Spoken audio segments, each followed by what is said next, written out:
Everyone thinks the Dyatlov Pass incident was a simple tragedy. They're catastrophically wrong.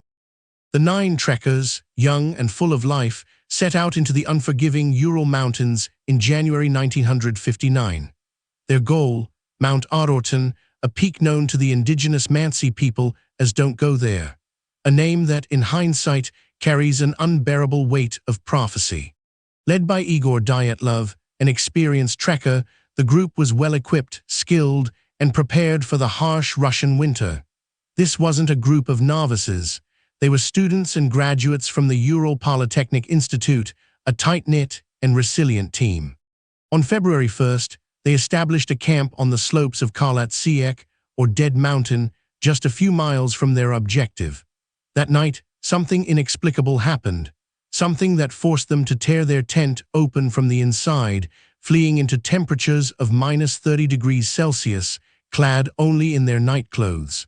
When rescue teams finally reached the site weeks later, they found the tent slashed open, its contents abandoned. A trail of footprints, some bare, some in socks, led away from the camp, towards a dense pine forest 1.5 miles down the slope. The first 5 bodies were discovered near a burnt-out campfire beneath a cedar tree. 2, Yuri Krivonishenko and Yuri Doroshenko, were barefoot, dressed only in underwear. Their hands were badly burned, suggesting a desperate struggle for warmth. Dyatlov himself, along with Zinaida Kolmogorova and Rustam Slobodin, were found further up the slope, seemingly attempting to return to the tent.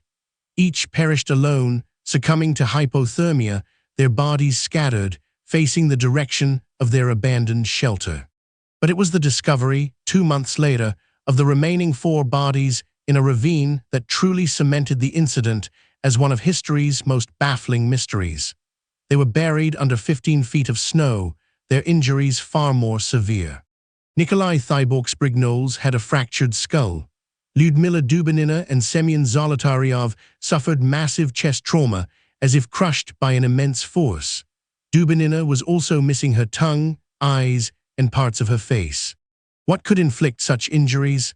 Hypothermia was the official cause of death for most, but these catastrophic internal wounds defied explanation.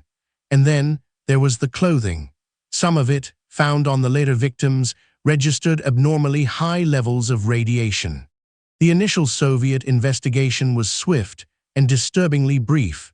It concluded that a compelling natural force had caused the deaths, then promptly closed the case, sealing the files for decades. A convenient explanation, perhaps, but one that satisfied no one. Over the years, numerous theories have emerged, each attempting to grapple with the sheer strangeness of the evidence. Could it have been an avalanche, a sudden, powerful event that forced them from their tent? The slope, however, was relatively gentle, with no typical avalanche triggers. The footprints, intact and leading away in an orderly fashion, contradict the chaos an avalanche would cause. Furthermore, the tent itself wasn't buried by snow. What about the Mansi people, the indigenous inhabitants of the region? Could they have attacked the trekkers for trespassing on sacred land? The idea has been explored, but no evidence of a struggle or other individuals was ever found. The Mansi themselves were peaceful, and their customs did not include such violence. The official investigation cleared them completely. This wasn't a human attack. Then there's the more outlandish, but persistent, theory of a yeti or unknown creature.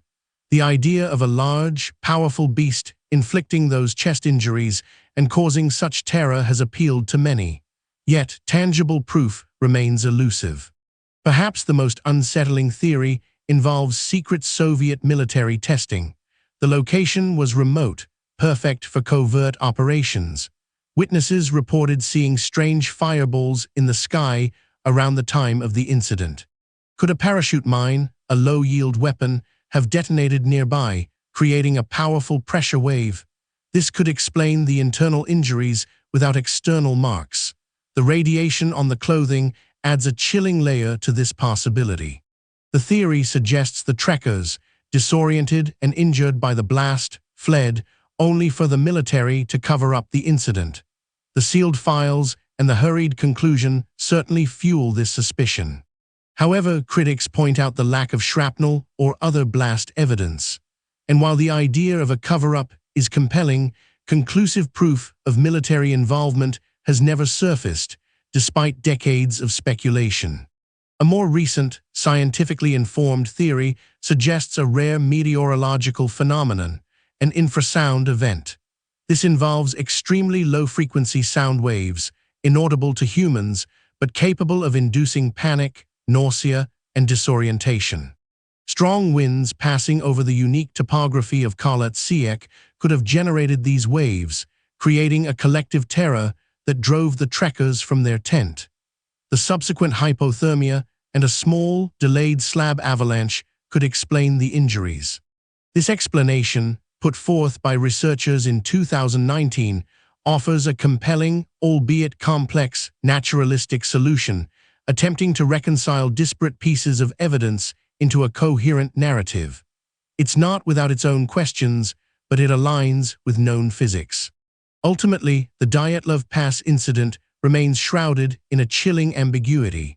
9 lives lost in the desolate grandeur of the Urals, leaving behind a legacy of unanswered questions and a stark reminder of nature's indifference, or perhaps something far more sinister. Their final moments are a void we can only populate with theories, each attempting to make sense of the incomprehensible. The truth, in its entirety, may be forever buried beneath the snows of Dead Mountain. What other historical mysteries do you believe deserve a closer look?